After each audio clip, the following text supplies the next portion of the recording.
കുന്നംകുളത്തെ ഓണാഘോഷങ്ങളിലെ അനിവാര്യതയായ ഓണത്തല്ല് 27-ന് നടക്കുമെന്ന് സംഘാടകരായ popular arts and sports centre ഭാരവാഹികൾ വാർത്താസമ്മേളനത്തിൽ അറിയിച്ചു. രണ്ടോണ ദിവസം കുന്നംകുളം പഴയ ബസ് സ്റ്റാൻഡിൽ സജ്ജമാക്കുന്ന പ്രത്യേക വേദിയിലാണ് ഓണത്തല്ല് അരങ്ങേറുക. കുന്നംകുളത്തെ ഓണാഘോഷത്തിൽ അവിഭാജ്യ ഘടകമായി വർഷങ്ങളായി തുടർന്നുവരുന്ന ഓണത്തല്ല് അഥവാ കയ്യാങ്കളി പയറ്റിത്തെളിഞ്ഞ മെയ് അഭ്യാസികളുടെ മാസ്മരിക പ്രകടനം കൊണ്ട് ശ്രദ്ധേയമാണ്. തെക്കഞ്ചേരി, വടക്കഞ്ചേരി എന്നീ രണ്ട് ചേരികളിലായാണ് അഭ്യാസികൾ മെയ് പയറ്റിനിറങ്ങുക. വടക്കഞ്ചേരിയെ വാപ്പനു ആശാനും തെക്കഞ്ചേരിയെ മൊയ്തു ആശാനും നയിക്കും. കുഞ്ഞിവാപ്പു, സുലൈമാൻ എന്നിവർ പയറ്റ് നിയന്ത്രിക്കുന്ന ചായ്ക്കന്മാരാകും.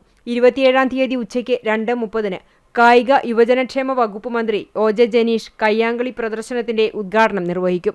AC മൊയ്തീൻ MLA, നഗരസഭാ chairperson Soumya Anilan, vice chairperson PG Jayaprakash തുടങ്ങിയവർ ഉദ്ഘാടന ചടങ്ങിൽ സംബന്ധിക്കും.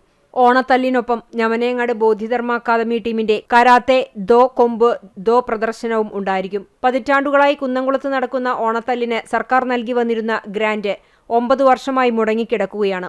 സർക്കാരിന്റെയോ നഗരസഭയുടെയോ സാമ്പത്തിക സഹായങ്ങളില്ലാതെയാണ് പോപ്പുലർ ക്ലബ്ബ് വർഷങ്ങളായി ഓണത്തല്ല് സംഘടിപ്പിച്ചു വരുന്നതെന്നും ഭാരവാഹികൾ വാർത്താസമ്മേളനത്തിൽ വ്യക്തമാക്കി. മാത്യു ചെമ്മണ്ണൂർ, ഡെർബി ചീരൻ, MK ശിവദാസൻ, വേണുഗോപാൽ ഏറത്ത്, ജിമ്മി ഐപ്പുരു എന്നിവർ വാർത്താസമ്മേളനത്തിൽ പങ്കെടുത്തു.